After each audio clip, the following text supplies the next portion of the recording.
आपका वापस स्वागत है। मैं Vivek Bindra, founder and CEO बड़ा बिजनेस.com। आज मेरे चैनल पे एक और powerful story, complete case study देने वाला हूं। 10 बिजनेस लेसन दूंगा। एक 10,000 करोड़ की कंपनी से गरीब आदमी अरबपति कैसे बन सकता है। क्या वो बन सकता है? हाँ, बन सकता है। आज की स्टोरी है एपीएल अपोलो स्टील ट्यूब की। APL Apollo steel tube 10,000 crore के नजदीक पहुंच चुका है टर्नओवर। अपनी मार्केट के अंदर भयंकर मोनोपोली, 2 मिलियन मीट्रिक टन का माल बना भी रहे हैं और बेच भी रहे हैं। छोटा सा था संजय गुप्ता, जो कि चेयरमैन है आज इस कंपनी के, और अपने ही ख्यालों में खोया रहता था। पिता ने कंपनी चालू करी बिहार के अंदर छोटे से गांव में, कंप्लीटली लॉस मेकिंग। लेकिन पहली स्ट्रैटेजी क्या है? करेज, कन्विक्शन एंड कॉन्फिडेंस। ये जब आदमी के अंदर स्ट्रांग होता है तो वो कुछ भी कर सकता है। शुरुआत यहीं से होगी। जब आपके पास कुछ भी नहीं है तो अंदर करेज होना चाहिए, कॉन्फिडेंस होना चाहिए, कन्विक्शन होना चाहिए। मैं कुछ करके दिखाऊंगा। अचानक एक दिन फरीदाबाद में जिस प्लांट से ये 500 टन का माल लेते थे, उसके साथ बैठ के छोले भटूरे खा रहे थे।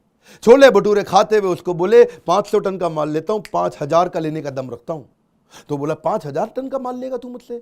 बोला, लूंगा, लेकिन एक शर्त है, पैसे अभी नहीं दूंगा, रेट कम से कम दूंगा। पैसे माल बेचते बेचते दे दूंगा, अभी दे सकता हूं लेकिन बाद में दे दूंगा। और सामने वाले का चेहरा देख के पड़ रहे थे उसको, और वो मन में सोच रहा था 5,000 टन, 5,000 टन, 5,000 टन माल बिक जाएगा।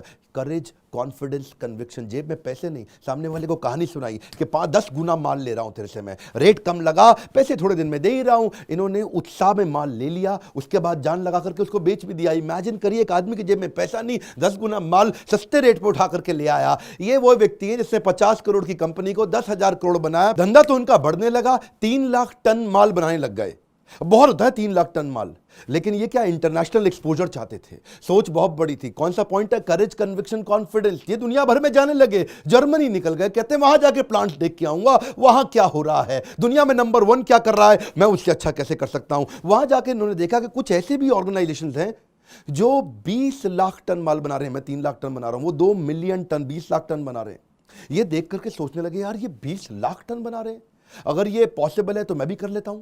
अगर if he can do I can too, ये कर सकता है तो मैं भी कर सकता हूं। करेज, कॉन्फिडेंस, कन्विक्शन वापस ये जो अभी जब तक जेब में कुछ नहीं हो, इधर हो ना सब कुछ, बात बन सकती है। ये वापस आए इंडिया में आकर के। अपने सारे डिस्ट्रीब्यूटर्स को उन्होंने क्या किया, अपनी टीम को बोला, एक काम करो, इंडिया में अपने जितने भी डिस्ट्रीब्यूटर हैं सबको बोलो, उनको समुद्री जहाज पे घुमाने लेके जाएंगे मलेशिया से सिंगापुर।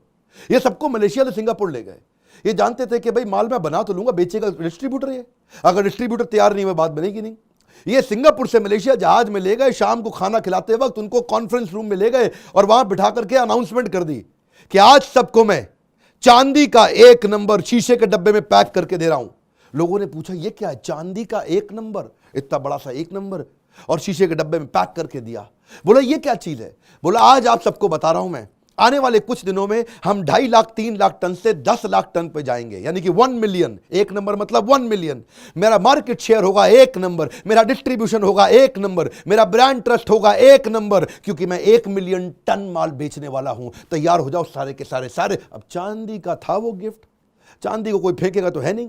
सारे डिस्ट्रीब्यूटर, रिटेलर ने जाकर दुकान में सजा दिया, 1 नंबर, 1 नंबर, 1 नंबर। सब रोज देख रहे, सबके खून में आ गया, 1 मिलियन माल बेचेंगे। उसके तरह से इन्होंने अपनी मैन्युफैक्चरिंग टीम को भी तैयार किया, सेल्स डिस्ट्रीब्यूशन को भी तैयार किया। कहानी बड़ी जबरदस्त थी, करेज, कॉन्फिडेंस एंड कन्विक्शन। आज 1 मिलियन नहीं, आज 2 मिलियन टन माल बेच रहे हैं। इस समय 20 लाख टन बेचने वाली दुनिया के टॉप 5 स्टील मैन्युफैक्चरिंग कंपनी में इंडिया का तो नंबर 1 है ही। दूसरी स्ट्रैटेजी अपनाई, इनोवेशन 80-20 रूल। ये सबको काम आएगा। इनोवेशन 80-20 रूल क्या है?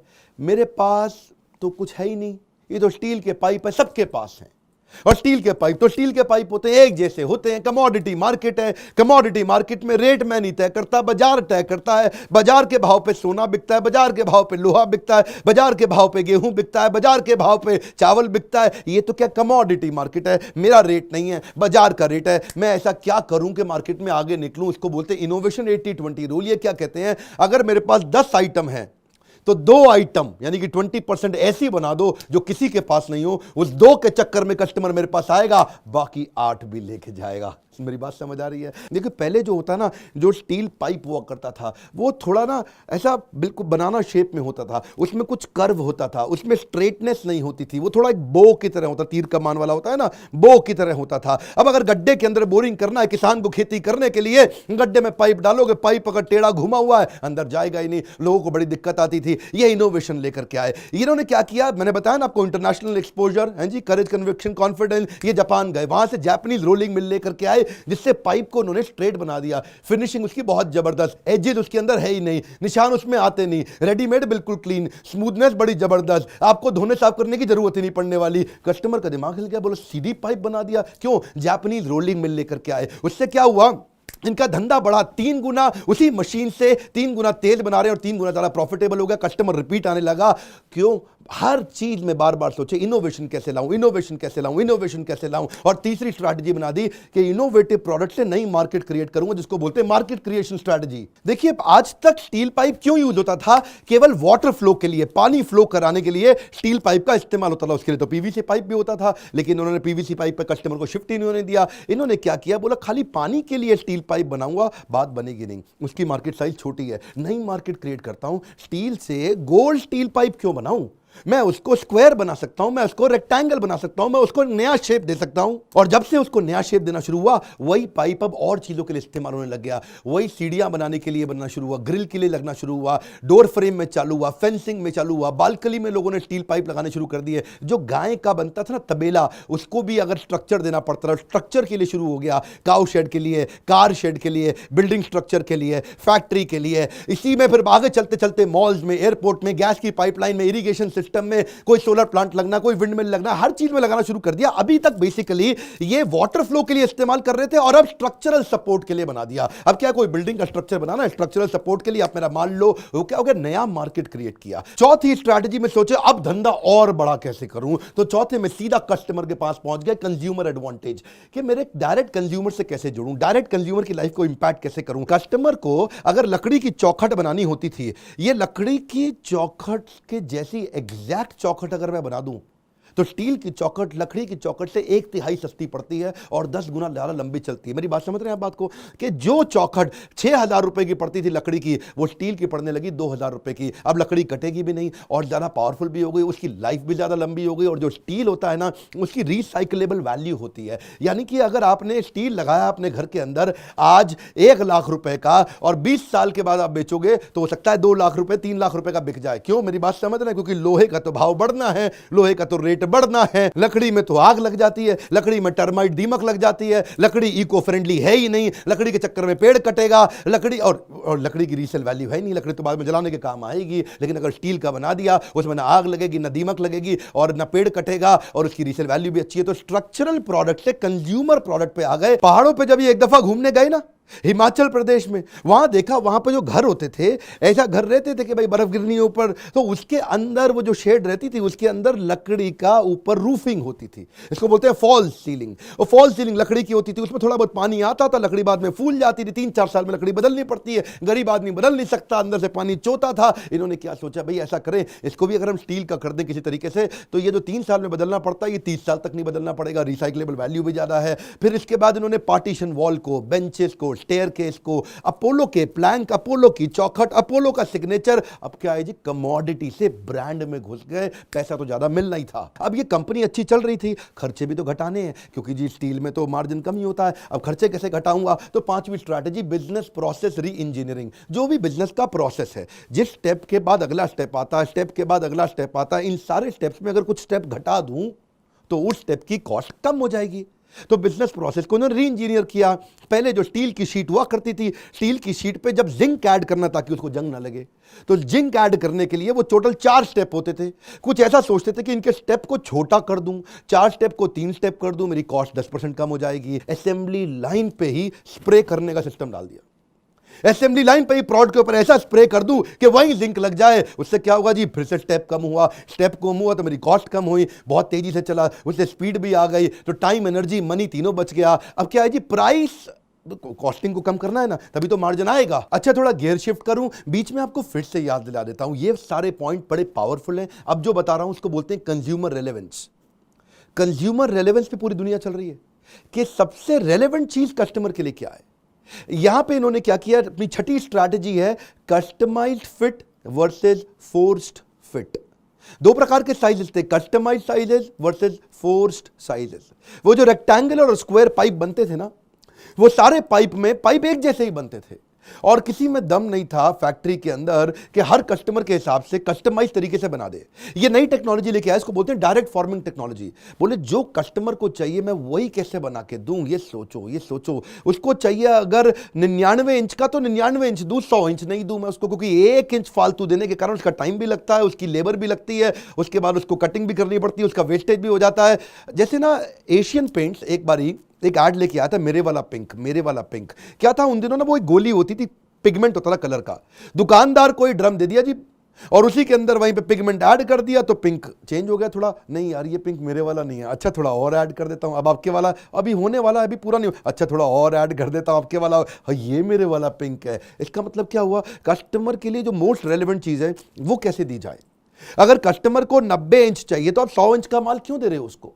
अगर कस्टमर को 95 किलो चाहिए तो आप 100 किलो का माल क्यों दे रहे हो उसको। तो कैसे इतनी कस्टमाइजेशन कर दूं। लेकिन फैक्ट्री बड़ी है, बड़ी फैक्ट्री के अंदर बार बार मशीन की सेटिंग चेंज करें, 10 घंटा लग जाता है एडजस्ट करने के लिए कि वो ट्यूब के हिसाब से, नए डायमेंशन के हिसाब से पूरी मशीन को एडजस्ट करने में। लेकिन डायरेक्ट फॉर्मिंग टेक्नोलॉजी लाते ही वो जो 10 घंटा लगता था वो 30 मिनट में एडजस्टमेंट हो जाता है। तो अब जो जैसे अब शर्ट होती है 36 साइज की, 38 साइज की, 40 साइज की, 42 साइज की, 44 साइज की, पर अगर आपका साइज 41 है तो बड़ी मुश्किल हो जाएगी शर्ट ढूंढने में। 42 पहनो थोड़ी लूज हो जाती है, 40 पहनो थोड़ा पेट बाहर आ जाता है, आदमी परेशान हो जाता है। इसको बोलते हैं कि मैं कंज्यूमर रेलेवेंस पे काम करूं, और रेलेवेंस पे काम करने के कारण बिल्कुल एग्जैक्ट रिक्वायरमेंट पूरी करनी शुरू कर दी। ये था असली ब्लू ओशन। इस ब्लू ओशन के अंदर सर्विस का टाइम रिड्यूस हुआ, कस्टमर का विश्वास बढ़ गया, कस्टमर को कम खर्चे के अंदर ज्यादा रेलेवेंट चीज मिली, उसका टाइम बचा बहुत। अब था जी 7वीं strategy, distribution is real promotion, promotion is not promotion. ये बड़ी कमाल की चीज है। क्या कहते हैं, अगर आपको अपना प्रमोशन करना है तो एडवर्टाइजमेंट पे पैसा मत लगाओ, पहले डिस्ट्रीब्यूशन नेटवर्क पे लगाओ, अपनी जड़ों को मजबूत रखो, नीचे से पूरे गहरे देश के अंदर फैल जाओ।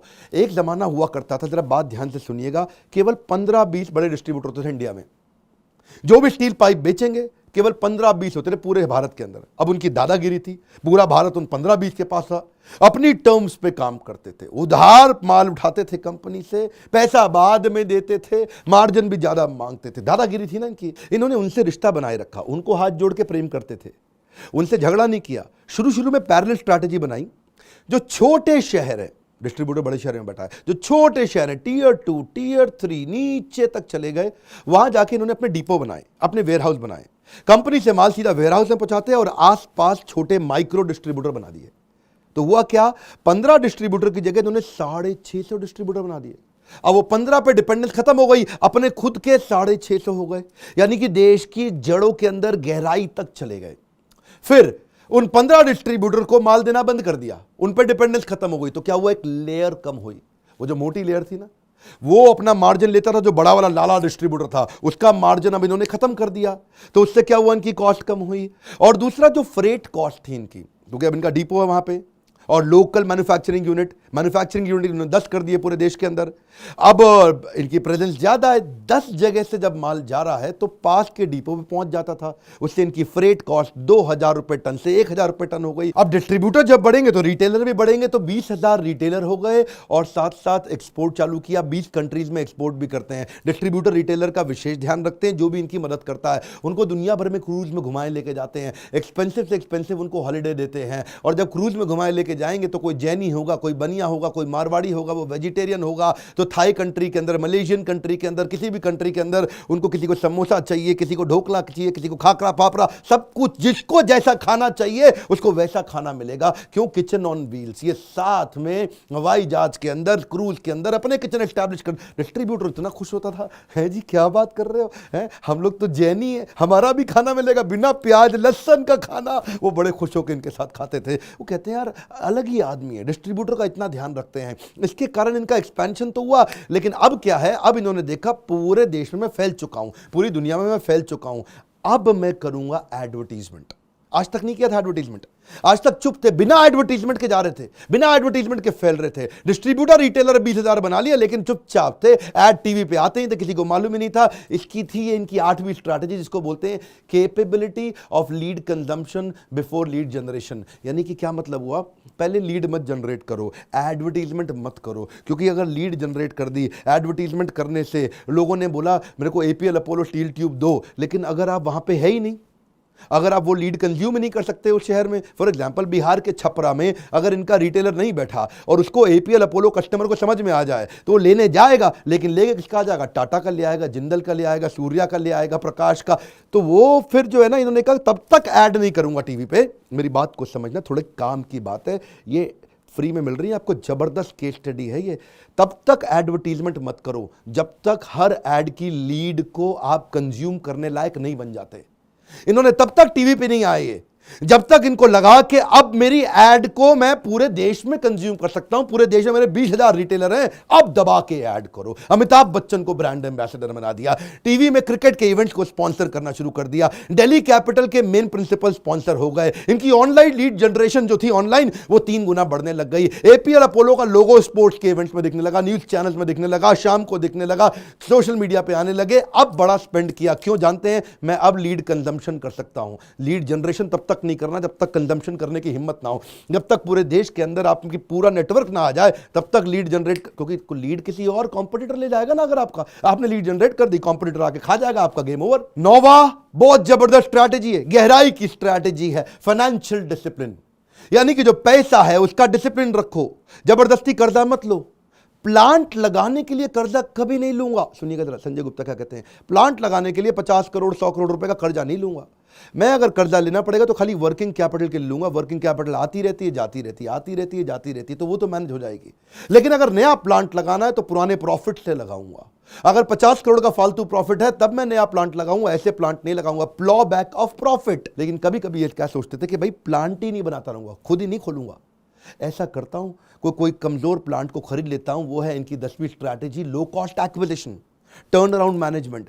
सस्ते सस्ते मरे हुए थके हुए प्लांट को इन्होंने देखते रहती थी नजर, देखते रहते थे कौन मर रहा है स्टील के धंधे में, कौन बर्बाद हो रहा है स्टील ट्यूब के धंधे में। जो बर्बाद हो रहा है उसको जाकर के पकड़ लेंगे और वहां से एक्वायर करके उसको टर्न अराउंड करेंगे अपनी इंटेलिजेंस से, उससे आगे बढ़ेंगे। 2007 में उन्होंने 2.5 करोड़ के अंदर अपोलो मेटलिक्स कंपनी खरीदी। आज वो 1000 करोड़ का टर्नओवर दे रही है, यानी कि 2.5 करोड़ की कंपनी से 1000 करोड़ निकाल दिया। 2008 में दोबारा कंपनी खरीदी इन्होंने, श्री लक्ष्मी मेटल उद्योग लिमिटेड खरीदी, 10 करोड़ के अंदर खरीदी थी, आज वो 600 करोड़ का धंधा दे रही है। 2011 में लॉयड लाइन पाइप लिमिटेड खरीदी 40 करोड़ की, आज वो 1500 करोड़ का माल बेच रही है। 2019 में इन्होंने फिर taurus value steel limited 70 crore के अंदर खरीदी और वो आने वाले समय में 1000 करोड़ का माल बेच देगी इस साल के अंदर। लक्ष्मी मित्तल भी यही करते थे, 100 का माल 10 में खरीद लो। संजय गुप्ता ने भी यही किया, मार्केट में 100 का माल किसी तरीके से 10 में खरीद लो और 10 से जब वो 50 हो जाएगा तो अपने आप प्रॉफिट आ जाएगा। इसी तरह इन्होंने पूरे देश के अंदर अपनी प्रेजेंस भी पहुंचाई। 10 पावरफुल स्ट्रैटेजी थी, एक एक स्ट्रैटेजी में बहुत दम है। एवरीथिंग अबाउट एंटरप्रेन्योरशिप में इसी प्रकार से स्ट्रैटेजी में और डिटेल में देता हूं।